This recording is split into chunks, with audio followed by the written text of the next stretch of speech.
Very good morning to all the 11th class students. We are starting with 11th class mathematics. The first topic is trigonometry, and in trigonometry, we are doing some basic definitions today. As you know that trigonometry, you have sine theta, cos theta, and all that. So the basic thing is angle theta. Till now, till 10th class, you have studied that angle is between 0 to 90 degrees because there the trigonometry was of a right angle triangle.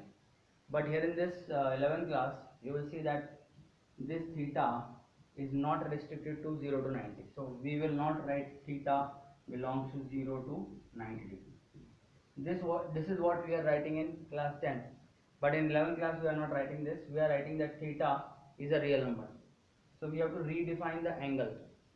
So what is the definition of an angle now? That is most important. So basically we look at this diagram, Cartesian plane. This is x-axis and this is y-axis. Okay, let us understand a unit circle. Suppose this is theta. Okay, now if this is theta, then you will understand that theta, this angle is the uh, this is the angle we are talking about, AOB. This is the angle theta. So this ray OA and ray OB, if ray OA turns this way, okay, that is it turns in anti-clockwise direction, we take theta to be positive. So theta is positive in anti-clockwise direction. Anti-clockwise direction, theta is positive, and theta is negative when we are rotating downwards like this in the clockwise direction. So this theta, this is quite interesting. Theta is positive in anti-clockwise direction, but theta is negative in clockwise direction. So this is negative in clockwise direction. This is very important because see, normally in clock you take it to be positive, but here clock we are taking negative. Okay, so in this, if you define in this way angle, then angle can take any value, right from minus infinity to plus infinity. Like it can it take 700 degrees? Now you say, what is 700 degree? What is the meaning of 700 degree?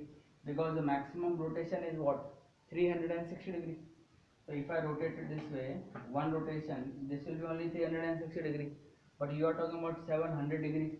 So how can angle be 700 degrees? It can be. If I take another round, so if I take one round, this is 360. If I take two rounds, this is 720 degrees. So somewhere you will get 700 and you will get 700 degrees also. So this way, can angle be minus 1000 degrees? Yes, it can be. How? If you go in the clockwise direction, one rotation is 360 degrees, another rotation is 720 degrees, so that is minus 720 degrees. If you take the third rotation, it is 360 into 3, that is 1080. So if you are taking in the clockwise direction, it is minus 1080. If you are taking it in anti-clockwise direction, it is 1080 degrees. So the angle can be both negative and both positive, and it can be anything from right from minus infinity to plus infinity. That is what you have to realize, that angle here is defined as a real number. So the most important definition that we are taking is angle here is defined as real number. That is the first point. And the second point is angle is not restricted. We are not going to write angle in degrees. We are going to write angle in radian because radian is a better measurement. So what is the degree conversion? 360 degree is 2 pi radian. Okay. So 1 degree is 2 pi upon 360, that is pi upon 180. This you have understood in class 9 also. So pi upon 180, this is 1 degree, this is radian. So certain angles you have to deal up now. Your standard angles that you have studied in class 10th also, you will write in pi and in radian form. So you have to understand what are the radian forms of those angles, right? So first of all, suppose somebody is saying what is the angle 30 degrees. So let us understand 30-degree angle here. Suppose we are getting this 30 degree here. Okay, so 30 degree is our pi upon 6 radian. 60 degree is our pi upon 3 radian. Okay, 90 degree is pi upon 2. Okay, 120 degree is 2 pi upon 3. 180 degree is pi, and similarly you can write 360 degrees 2 pi. So we can also convert in negative. So if it is minus 30, it is minus pi by 6, minus 60, it is minus pi by 3, and 45 degree is pi by 4. So normally now we'll study angle in radian. So two things I have told you right now here, that angles can be from minus infinity to plus infinity. So angle now is on a real number line. So angle is a real number, and we can measure in degree also and radian also, and how to convert you should know, right? Now another thing is, see, this is a number line. So if angle is a real number, then angle should be represented on this number line.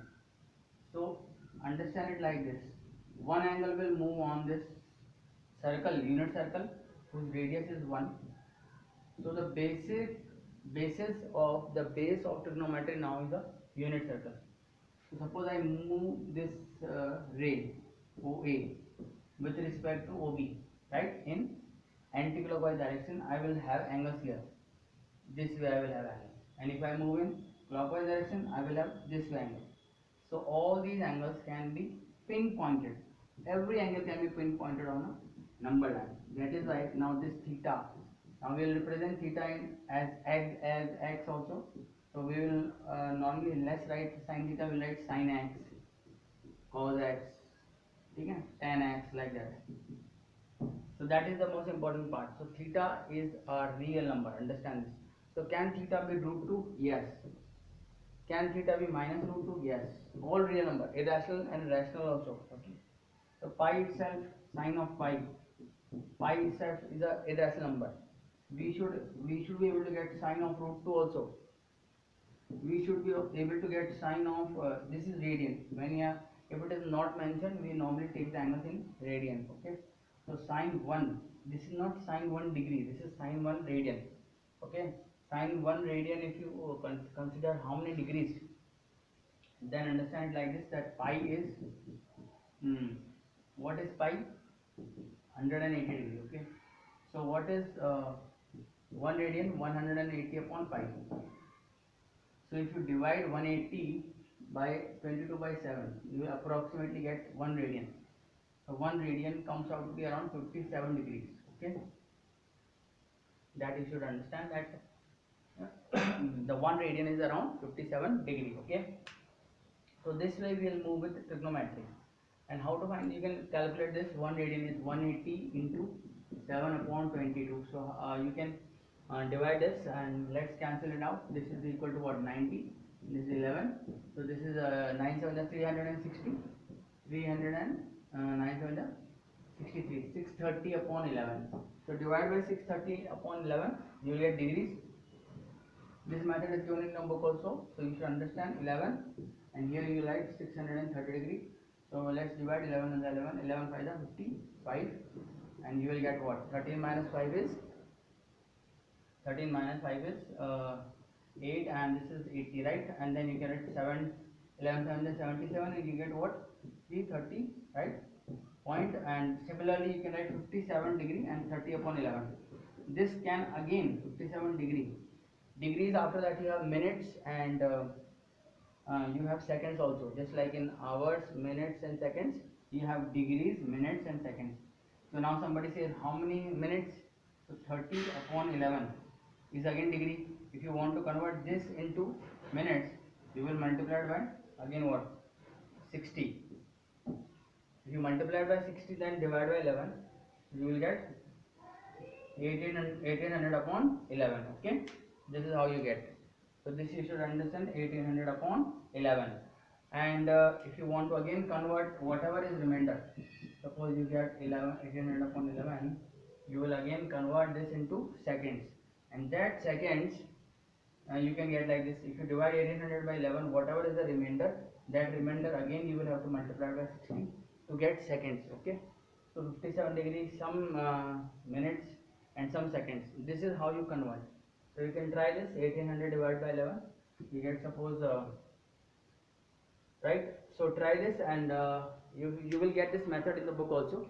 We will discuss this method in the next class. Right now understand that this is just a real number line, right? So see you in the next class.